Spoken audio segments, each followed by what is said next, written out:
சாத்தான்குளம் தந்தை மகன் கொலை வழக்கு. கொலை செஞ்சது யாருன்னு பாத்தீங்கன்னா பங்காளிகளோ இல்ல பங்காளி சண்டையின் விளைவாகவோ இல்ல போதை ஆசாமிகளாலோ இல்ல உள் பகைகளாலோ உறவு பகைகளாலோ இல்ல ஏதோ ஒரு வில்லங்கமான ஒரு சம்பவத்தாலோ இந்த கொலை நடக்கல. இந்த கொலையை முழுக்க முழுக்க செய்தது யாருன்னு பாத்தீங்கன்னா ஏவல்துறைன்னு செல்லமாக அழைக்கப்படுகின்ற காவல்துறை கொடூரர்கள் தான் இதை அரங்கேற்றி இருக்காங்க. இன்றைக்கு இப்போது இந்த வழக்குல ஒரு தீர்ப்பு வந்திருக்கு. இந்த காவல்துறையினர் 9 பேருமே குற்றவாளிகள் தான். இந்த தந்தை மகன்கள் மேல் இடப்பட்ட வழக்கு ஒரு பொய்யான வழக்கு. அவர்கள் எந்த தப்பும் செய்யல, இவர்கள் காழ்ப்புணர்வு நிமித்தமாக தான் இதை அரங்கேற்றி இருக்காங்க அப்படின்னு தீர்ப்பு கொடுத்திருக்கு. எனக்கு உங்களுக்கு எல்லாருக்கும் இருக்கக்கூடிய அதே கேள்விகள் தான். இதே கேள்விகள் அந்த சம்பவத்திலும் எல்லாராலும் எழுப்பப்பட்ட கேள்விகள் தான். என்னன்னு பாத்தீங்கன்னா, இது நடந்து கிட்டத்தட்ட 5-6 வருஷம் ஆயிடுச்சு. எடப்பாடியார் ஆட்சி காலத்துல நடந்த ஒரு வழக்கு இப்பதான் தீர்ப்பு கொடுத்திருக்கு.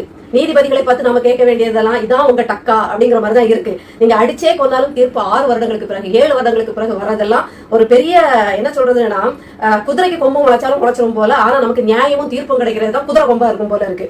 அந்த தந்தையும் மகனும் ஒரு கைபேசி கடை வச்சிருக்காங்க, அதாவது செல்போன் கடை வச்சிருக்காங்க. இது இந்த சம்பந்தப்பட்ட அதிகாரிகளுக்கு கண்ண உறுத்திக்கிட்டே இருந்திருக்கு. ஒருவேளை மாமூல் கேட்டு தொந்தரவு பண்ணிட்டு இருந்தாங்களா, இல்ல கைபேசி ஏதாவது ஓசிக்கு கேட்டுட்டு இருந்தாங்களா? ஏன்னா சம்பளமே வாங்காம தியாகத்தோட எல்லாம் வேலை பார்த்துட்டு இருக்காங்க. அதனால ஓசி கிடைக்குமான்னு பார்த்தாங்களா என்னன்னு தெரியல. ஏன்னா இதை சொல்ல வேண்டிய 2 பேருமே எனக்கு உயிரோட இல்ல. எதுக்காக இந்த காவல்துறையினர் எங்களை துன்புறுத்தினாங்கன்னு சொல்ற இடத்துல அவங்க இல்ல. இது என்ன ஒரு கொடுமையான விஷயம்னா, அந்த இளைஞருக்கு அப்போதுதான் பெண் பார்க்கும் படலம் முடிச்சு திருமண தேதியை குறிச்சிருக்காங்க. ஆனா இந்த படுபாவிய அவருக்கு இறப்பு தேதியை குறிச்சு வச்சிருக்காங்க. அன்னைக்கு அடி நடிச்சு தந்தைய இழுத்துட்டு போறாங்க.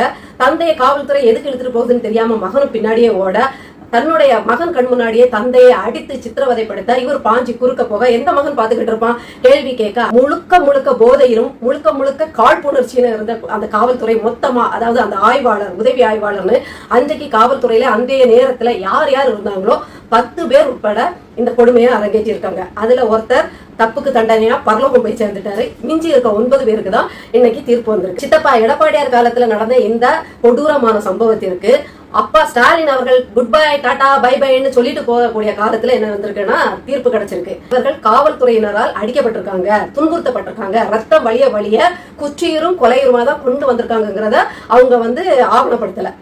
அப்போ நீதிபதிகள் முன்னாடி போய் நிக்கிறாங்க.